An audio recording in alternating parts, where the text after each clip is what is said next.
God is a good God. Dieu est un bon Dieu.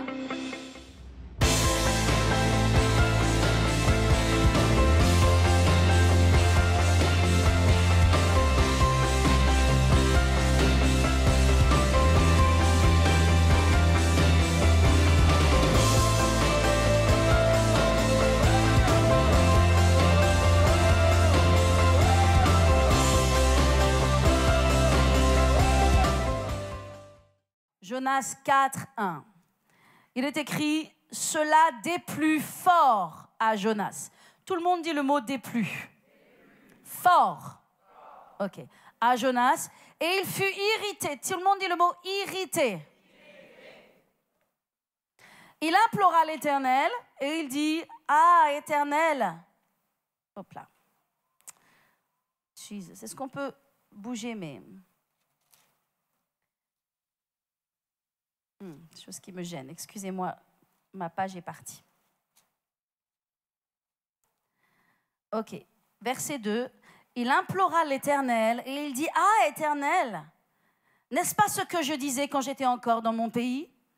C'est ce que je voulais prévenir en fuyant à Tarsis. Car je savais que tu es un Dieu compatissant et miséricordieux, lent à la colère et riche en bonté, et que tu te repens du mal. Maintenant, Éternel, prends-moi donc la vie, car la mort m'est préférable à la vie. » Et l'Éternel dit, fais-tu bien, Jonas, de t'irriter? Et Jonas sortit de la ville, il s'assit à l'orient de la ville, et là, il se fit une cabane, et il se tint à l'ombre, jusqu'à ce qu'il voie ce qui arriverait dans la ville. Et l'Éternel Dieu fit croître un ricin, qui s'éleva au-dessus de Jonas pour donner de l'ombre à sa tête et pour lui ôter son irritation.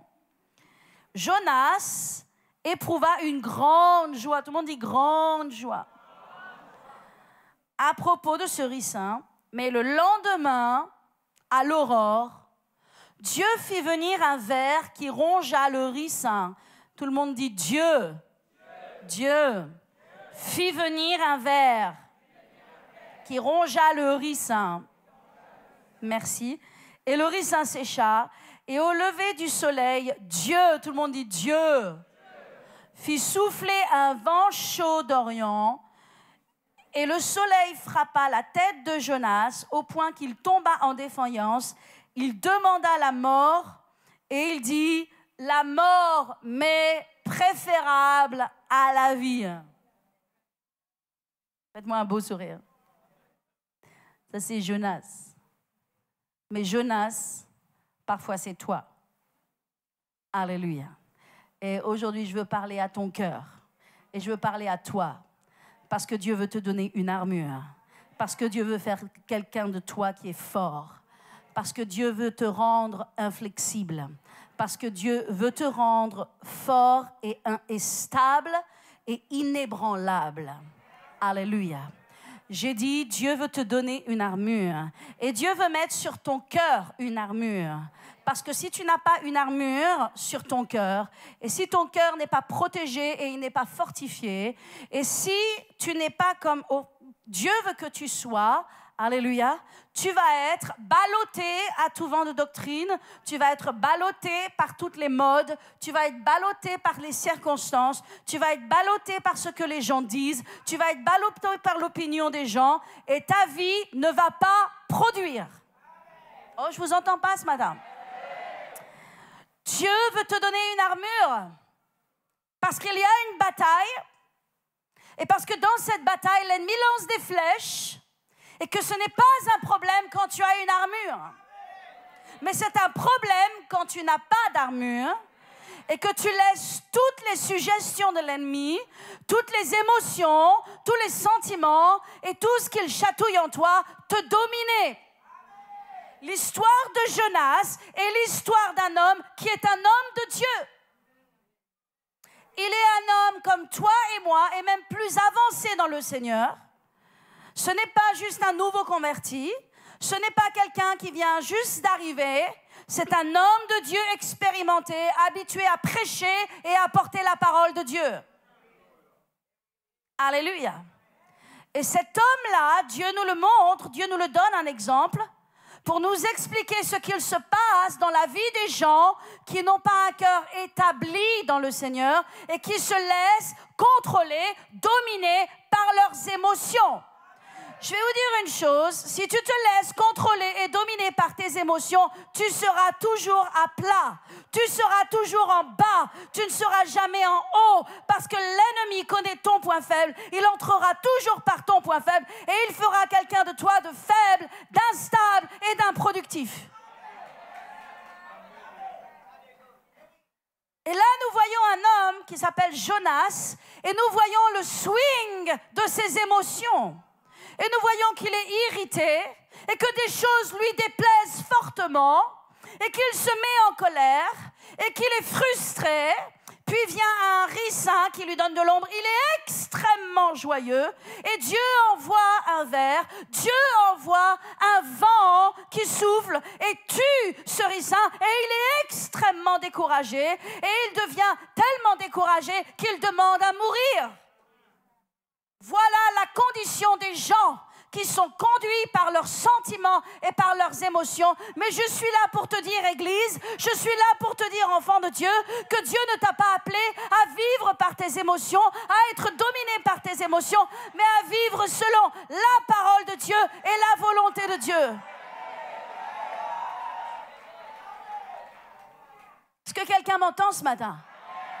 Dieu t'appelle à vivre selon la parole de Dieu, mais pas seulement selon la parole de Dieu, selon la volonté de Dieu.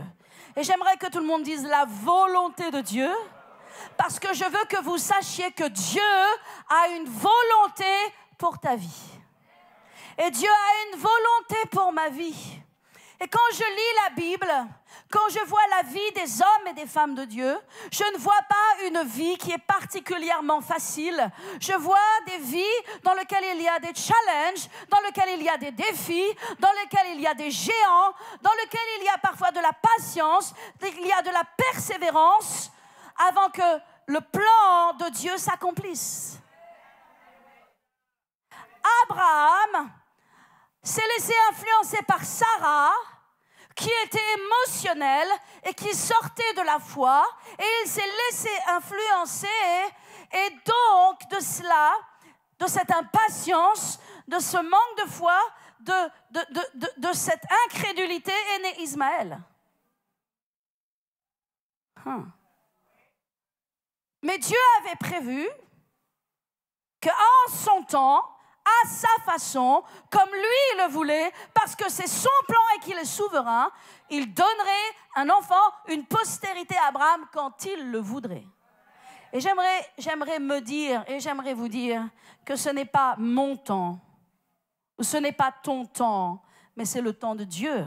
Et tant que tu ne te soumets pas sous la main de l'Éternel, tu ne fais que ralentir tes temps et tes saisons. Et je crois qu'Isaac aurait pu venir beaucoup plus tôt si il n'y avait pas eu cette prise en main, cette émotion, ce sentiment, ces peurs, ces incrédulités qui sont rentrées et qui ont ni plus ni moins embrouillé et retardé le plan de Dieu. Je vais vous dire une chose, le plan de Dieu s'accomplira toujours. Et j'ai un message à vous prêcher ce matin.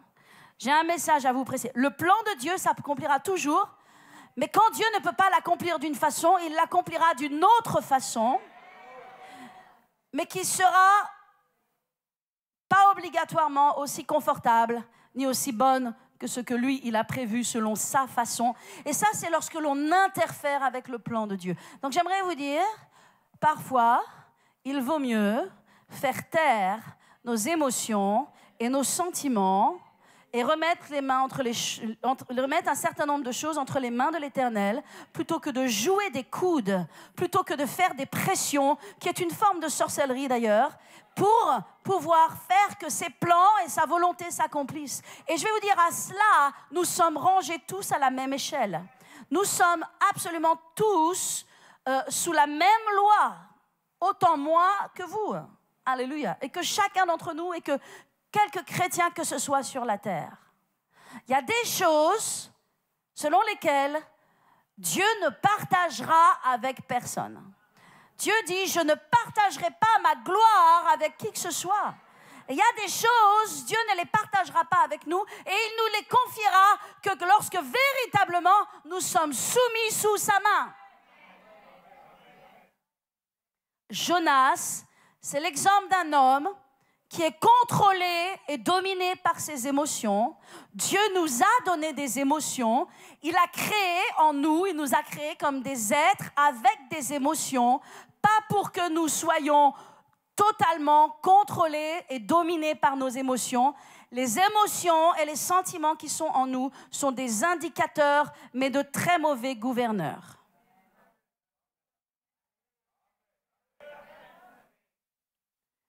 Je vais vous dire une chose, n'aie pas confiance en toi. Celui qui se confie dans la chair et dans le bras de la chair, il est voué à l'échec. N'aie pas confiance en toi, mais aie confiance en Dieu. Alléluia. N'aie pas confiance dans tes sentiments et dans tes émotions, parce que tes sentiments et tes émotions, et particulièrement, bien sûr, les sentiments et les émotions négatives, mentent. Te mentent sur les frères et les sœurs, te mentent sur l'Église, te mentent sur les gens. Et tu entres dans la suspicion, et tu imagines, et tu devines, et tu tires des conclusions, parce que tu as confiance dans ta propre pensée et dans tes propres émotions qui sont totalement vouées à l'échec. Nos émotions sont tordues. Nos sentiments, nos impressions, nos vérités intérieures ne sont pas la vérité. La parole de Dieu est la vérité. Je dois me confier dans ce que je sais et non dans ce que je sens. Je dois me confier dans ce que je crois et non dans mes sentiments, mes impressions. Ces choses qui sont d'ailleurs souvent passagères. Jonas est l'exemple d'un homme qui met sa force dans sa chair et qui fait confiance à sa propre pensée et à ses propres émotions. Et maintenant, nous allons tourner ensemble dans Jonas 1. Et nous allons voir l'histoire de Jonas. Il est écrit au verset 2. La parole de l'Éternel fut adressée à Jonas et lui dit « Lève-toi, va à Ninive la grande et crie contre elle, car sa méchanceté est montée jusqu'à moi. » Et Jonas se leva pour s'enfuir, tout le monde dit s'enfuir, à Tarsis, loin de la face de l'Éternel. Il descendit à Joppé et il trouva un navire qui allait à Tarsis. Il paya le prix du transport, s'embarqua pour aller avec les passagers à Tarsis, loin de la face de l'Éternel. Alléluia. Amen, amen, amen. Nous voyons ici un homme qui s'enfuit loin de la face de l'Éternel. Mais j'aimerais te dire, tu ne peux pas t'enfuir loin de la face de l'Éternel. Alléluia. Peut-être les plans de Dieu ne te plaisent pas, peut-être tes circonstances ne te plaisent pas, mais tu ne peux pas t'enfuir. Et le psaume 139 nous dit, « Où irai-je loin de ton esprit? Où fuirai-je loin de ta face? Si je monte aux cieux, tu es là. Si je descends au séjour des morts, te voilà. Si je prends les ailes de l'aurore, et que j'aille habiter à l'extrémité de la mer, ta droite me saisira.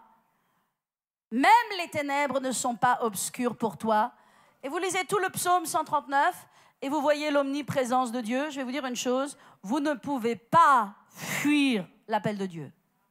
Vous ne pouvez pas fuir les plans de Dieu. Vous ne pouvez pas fuir la volonté de Dieu. Mais nous voyons un homme qui est conduit par ses émotions et ce que Dieu lui demande ne lui plaît pas. Ha! C'est bien ça.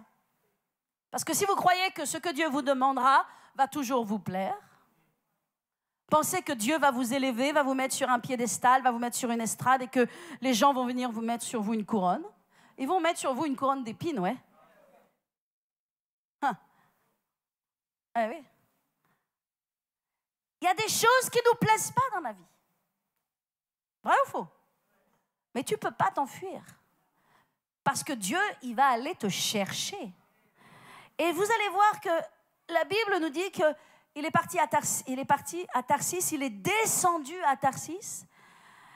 Et de Tarsis, il est allé à Joppé. Et de Joppé, il est allé prendre un bateau. quand tu es conduit par tes émotions, tu vas toujours descendre. Est-ce que quelqu'un m'entend? Est-ce que je parle à des femmes ici? Est-ce que je parle à des hommes ici? On est tous concernés, on est tous concernés. Quand tu es contrôlé par tes émotions, tu vas toujours descendre, mais tu ne vas pas que descendre, tu vas aussi payer pour tes émotions, parce que tes émotions et tes sentiments que tu laisses te contrôler vont venir te faire payer une facture. Et nous voyons que Jonas est descendu à Tarsis, à Jopé, dans le bateau, et il a payé le prix du transport. Et j'aimerais te dire que tes émotions vont te faire payer un jour une facture. Est-ce que vous allez bien ce matin? Alléluia. Alléluia. Alors, voilà ce qui s'est passé. Et on va continuer. Verset 4. Mais l'Éternel, tout le monde dit mais l'Éternel. Mais, tout le monde dit mais l'Éternel fit souffler. Tout le monde dit fit souffler. Ah. Beaucoup d'entre vous, vous dites mais le diable. Ah. Non. Là, il est écrit l'Éternel.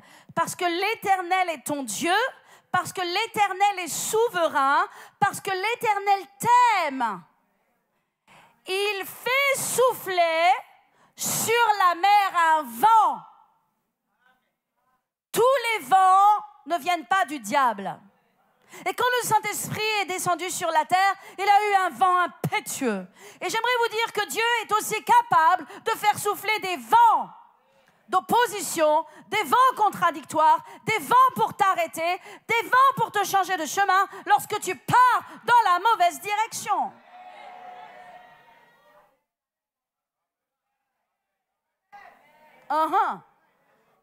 Alors, vous pouvez chasser le diable, vous pouvez jeûner et prier, mais l'Éternel fit souffler un vent.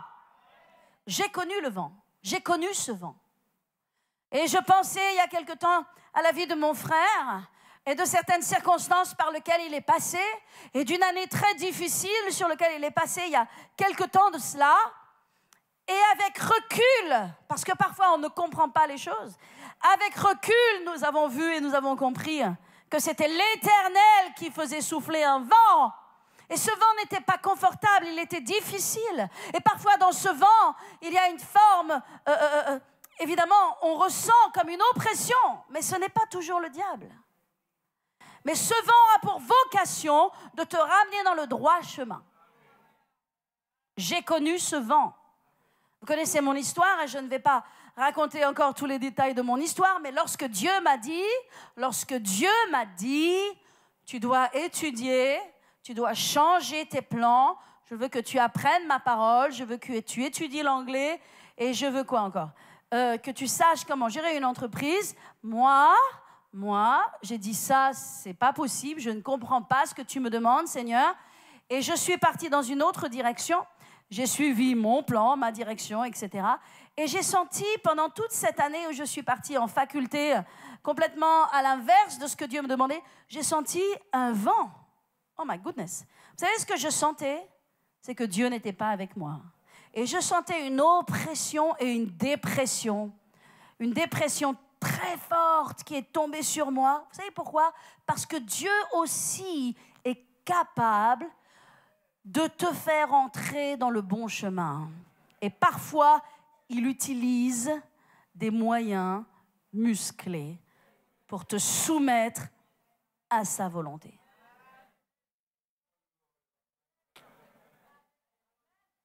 Vous m'aimez encore? Moi, je vous parle la vérité de la parole de Dieu. C'est pourquoi c'est toujours plus simple quand on se soumet à Dieu. C'est toujours plus simple quand on marche dans l'humilité. Je vais vous dire, l'orgueil précède la chute. Mais n'oubliez jamais ça, l'orgueil précède la chute. J'aime que, et je vous ai conduit la semaine dernière dans le fait de confesser la parole de Dieu, de déclarer des choses puissantes sur votre vie, et je veux que vous le fassiez. Mais faites attention pour certains, Parce qu'il y a des gens les gens sont différents. La plupart des gens ont des sentiments d'infériorité et ils ont besoin d'être boostés. Ils ont besoin de cette parole qui va les élever. Mais il y a des gens qui ont des sentiments d'infériorité, de supériorité, pardon.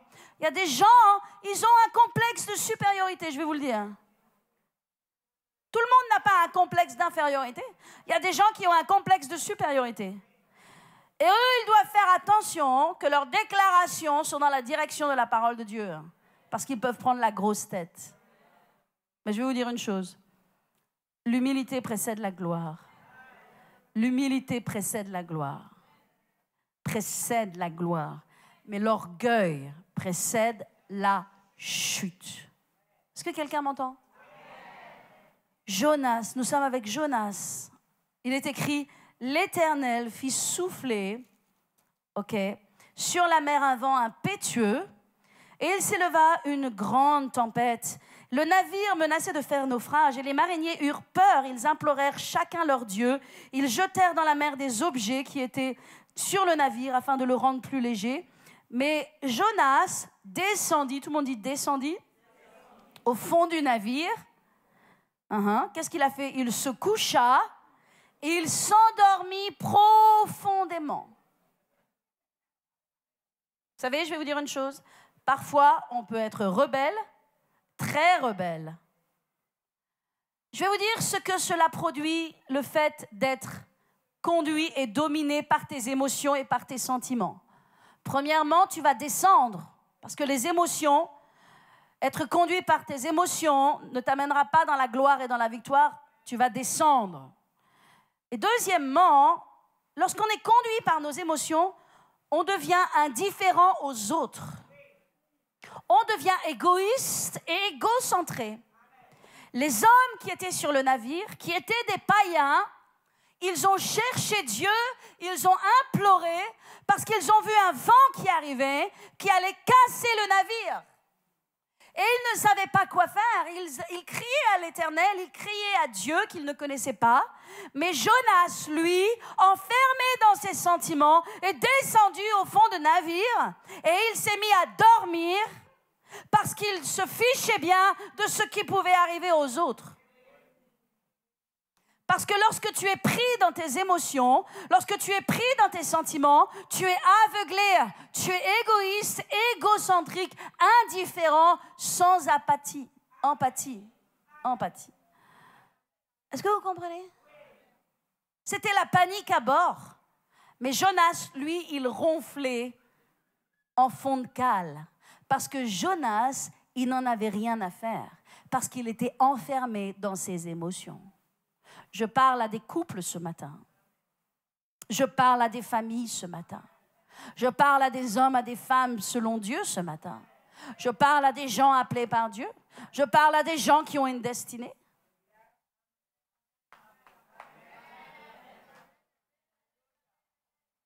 Alléluia.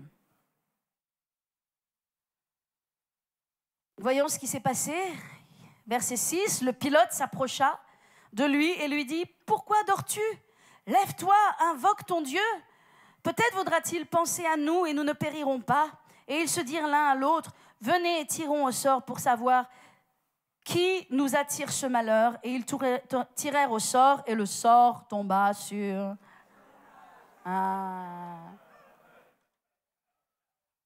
Ce n'était pas une surprise pour Jonas. Jonas savait que ce qui se passait venait de lui. Alors il lui dit, dis-nous qui attire ce malheur, etc. Il va dire, je suis hébreu, ok. Et puis nous voyons, il dit, verset 10, ces hommes eurent une grande frayeur et ils lui dirent, pourquoi as-tu fait cela? Car ces hommes savaient qu'ils fuyaient loin de la face de l'Éternel. C'est étonnant, comme parfois des païens ont plus de crainte de Dieu que certains chrétiens. Dans ce cas-là, des gens qui ne connaissent pas Jéhovah, des gens qui ne connaissent pas l'Éternel, ont plus de crainte que cet homme de Dieu qui est en fait dans la rébellion. Et lui dire, que ferons-nous pour que la mer se calme? N'est-ce pas une bonne question? Que ferons-nous pour que la mer se calme? Qu'est-ce qu'il faut faire quand il y a des tempêtes et que ces tempêtes ont été permises par l'Éternel, même si Dieu n'est pas le Dieu, bien sûr, de la destruction, Dieu n'est pas le Dieu qui nous vole, mais je vais vous dire, lorsque l'on est rebelle, lorsque on ne se soumet pas à Dieu, lorsque on part dans un esprit d'orgueil et que l'on pense que moi, tout seul, sans le conseil de personne, je vais y arriver. De toute façon, la force est en moi, Dieu est avec moi, et je suis souverain, et je suis capitaine de mon bateau. Vous savez, je. N'oubliez pas que celui qui a dit je s'appelait Lucifer qui était au ciel, et Dieu a dit toi, en bas. Il a dit je monterai, je serai, je m'élèverai, je m'exalterai, je. Et Dieu lui a dit en bas. Tu dis je, et Dieu va dire en bas. Dans le royaume de Dieu, il n'y a pas je. Le seul je, c'est Dieu qui le dit. Il dit je suis celui qui suis.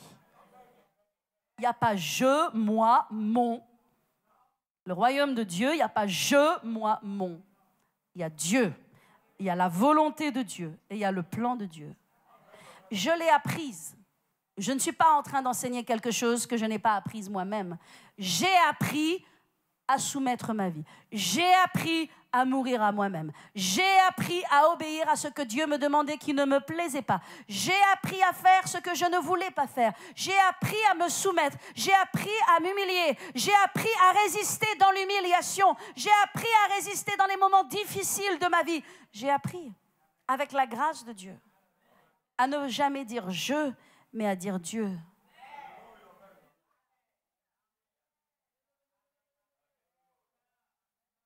C'est pourquoi je vous dis, le Seigneur est le chef de cette église.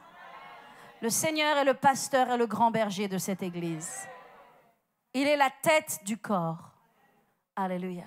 Et je suis sous son autorité. Et je veux y rester. Que Dieu me garde, que Dieu me garde, que Dieu nous garde, que Dieu vous garde. Alléluia. Amen. Alors nous voyons ces hommes qui disent « Que ferons-nous pour que la mer se calme envers nous ?» Car la mer était de plus en plus orageuse. Vous êtes toujours avec moi? Jonas dit « Prenez-moi, jetez-moi dans la mer, et la mer se calmera envers vous, car je sais que c'est moi qui attire sur vous cette grande tempête. » Jonas était prêt à mourir pour ne pas changer d'avis. Dieu lui dit « Tu vas à Ninive ?» Lui dit « Non, je ne vais pas à Ninive. » Jetez-moi dans une mer agitée, dans laquelle il n'a aucune chance de survivre. Si ces hommes le jettent à la mer, sans la grâce de Dieu, Jonas n'a aucune chance de réussir. Cette mer, elle est impétueuse. Il y a des flots, des vagues, de la houle, du vent. En 2 minutes, il est mort. Il est nourriture pour poissons. Fish food.